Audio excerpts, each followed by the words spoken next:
Hey guys, so I thought I would do a review of my Cade 500. Now that we're right at 60 days in, I feel like I've got a pretty good idea for, um, what I like about this system, some things that could be improved. Um, and I'll say that when I was looking at this system, it was really hard to find information on it. I know that Cade is an Australian brand.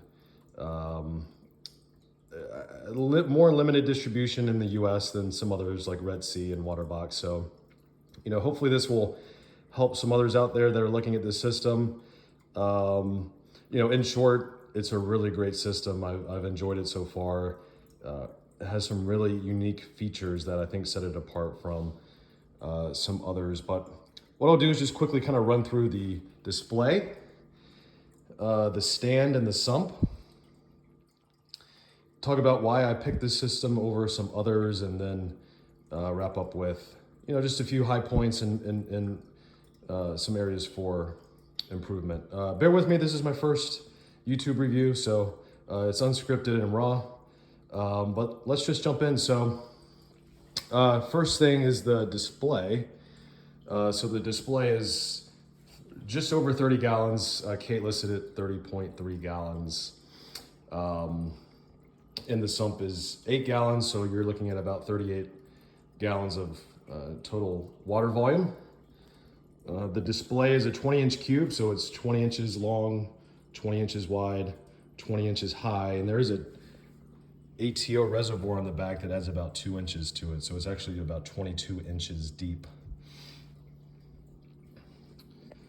Beautiful glass, OptiClear glass, 8 millimeters thick. It's got nice clear seams on it, which is just really nice. I know some others in this range, will have a black seam on it, which, to me, this just looks really, really clean. You can see that the Cade logo is laser etched up there. A couple interesting features here. First of all, there's an built-in ATO reservoir on the back. You can see here, you just lift the lid, and this ATO reservoir fits, Cade says it fits 2.6 gallons. I've actually never completely filled it up. I've only put about 2 gallons in there. But there's a little window here, which by my measurements, each tick there is about a cup. So that, will show you about 1 gallon there. Really nice. It's gravity fed, so it just goes straight from that ATO reservoir into this float valve here that's in the return chamber. 2.6 gallons is I'd say that's about a week, even a little bit more. What I'm finding is my tank is evaporating about a 1/4 gallon per day. So, that's actually really nice when you think about it. And it was, I think, a nice selling point here, right? You don't have to mess with automatic ATOs. You don't have to worry about potentially flooding your system. It's just kind of set it and forget it. The float valve does require a little bit of dialing in to get it just right. But once you get it there, it's really set it and forget it. So on the other side, we've got the overflow, right? And you have the primary there and the emergency.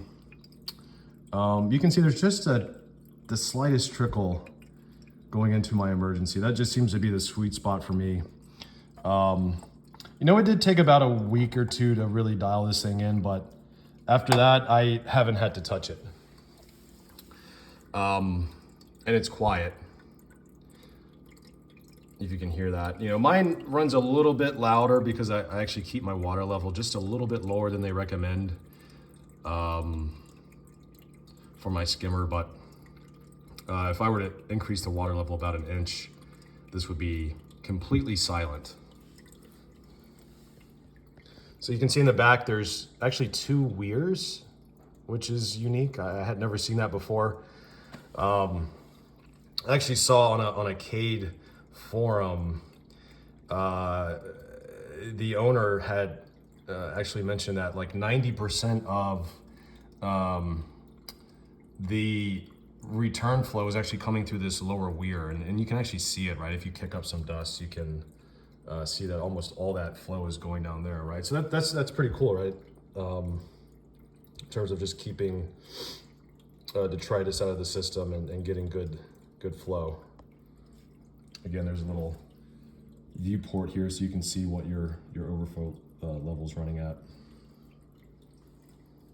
And of course, I've got my Radion here, just mounted on the middle ATO chamber. There's actually a lid that you can take off, and it just slots right on there. So it fits perfectly. I know when I was looking at the system, I couldn't quite tell, does this lid come off, or am I gonna have to cut it? No, it just comes right off. Of course, if you were handy, you could use a Dremel and kind of cut it out there so there's not an opening, but otherwise it doesn't bother me. So a little bit about the stand. To me, this was one of the biggest selling points. It's an all aluminum stand with some beautiful glass doors. It actually has suicide doors, right? So it has doors on all sides, right? So you get really nice access to the sump through the side and through the front.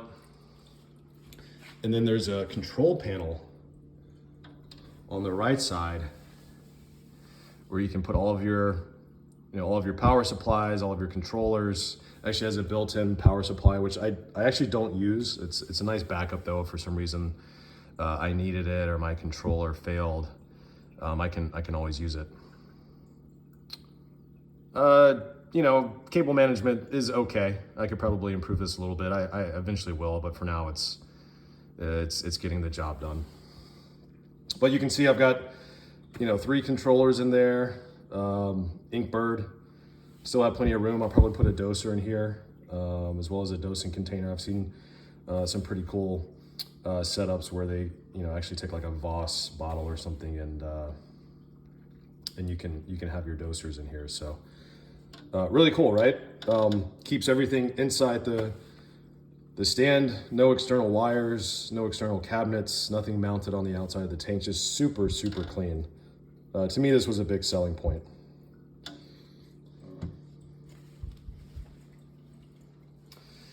So inside of the sump, there's actually a metal bracket here, which you can take out if you want. Again, there's your power supply. I believe there's 8 switches.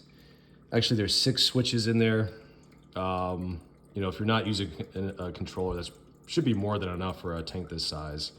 I actually have my Hydros controllers just hanging in there. They fit really well. They actually were a little too thick to fit in the control panel, so they're just kind of hanging out there. As far as this sump, it's a glass sump, really heavy. I actually tried to take this thing out, and it wasn't happening. I mean, this thing is solid. I'd be curious how much it weighs. But just to kind of show you how the sump is set up, right? So you have your overflow that comes through. It goes through a filter sock. Actually just switched over to reef diapers, which I'm really enjoying. It's that flange has a really nice seal on it, and I change these every 3 or 4 days. Just throw them in the trash. Don't have to worry about washing filter socks, and that keeps the wife happy. So yeah, so the water comes through the filter sock. It goes into this skimmer chamber. Right, it's a good sized chamber. I actually have a ultra reef borei in here, which I'm actually still working on getting this thing to skim. I'm close, but haven't quite dialed it in yet. But plenty of room there. I've got 2 100-watt Eheim Jaegers in there. As far as my heaters are concerned, those are pretty long and they actually do fit. So the water comes into these 3 media baskets. Again, this is pretty cool, right? So there's 3 media baskets that have forced flow. The water actually goes down through the media baskets and then back up through a a chamber in the rear there. So, you know, eliminates the need for media reactors, you know, if you wanted to run carbon, GFO, something like that. You know, you can see I've actually got about 500 milliliters of Cyperax in each chamber, as well as just a bag of carbon. And they get plenty of flow, right? I mean, I'm getting somewhere around 150 gallons an hour through this sump. So plenty of flow through there if you did want to run some sort of media. And then lastly, a little bit hard to see, but you know, you've got your return chamber back here. I've got my Cade Syncra 6.0 back there. Again, there's your ATO float valve.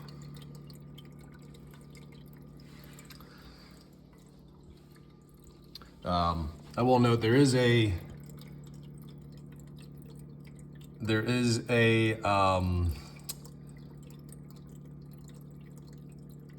valve. If you did want to run a reactor, you can do that. You can just plumb it in right there. You know, maybe you wanted to run UV or bio pellets or something like that. It's certainly an option, right? And it's nice because you don't have to add another pump into your sump to run it. So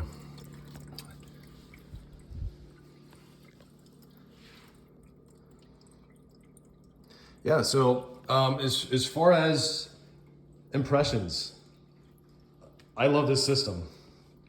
It runs great. You know, it took me a couple weeks to get it dialed in, but after that, it's been really set it and forget it.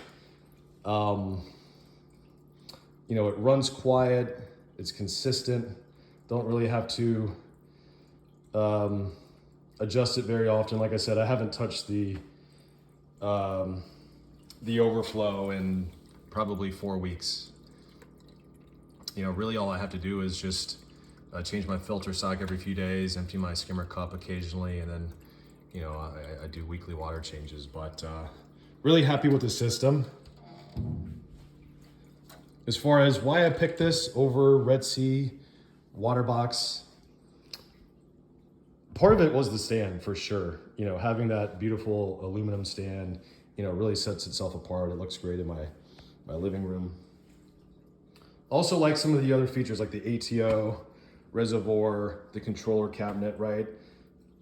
Eliminates the need for additional equipment or additional cabinets or controller boards, right? Everything's hit. I mean, like the only wire you can see is, you know, the electrical, and then I do have a wire from my Nero, which I'm actually gonna be cleaning this up soon. But other than that, zero wires, you know, zero equipment on the exterior. So is it pricey? Yes. However, do I think it's worth it? Absolutely. And I think if you're in the market for a nano tank, absolutely give Cade a look. I got this from Algae Barn. I believe they're the exclusive distributor in the US. Hey, who knows? Black Friday's coming around. Maybe there'll be some good deals on these tanks. But yeah, definitely a big fan of the Cade. You know, just looking forward to getting this packed with some corals. I've got currently a couple fish in here. Just got a frog spawn and actually a ORA bird's nest back there. So yeah, just starting to get this thing filled up, and you know, looking forward to providing you guys some updates. So thanks for tuning in. Hopefully this helps. Feel free to ask any questions, and I'll share what I can. Thanks so much.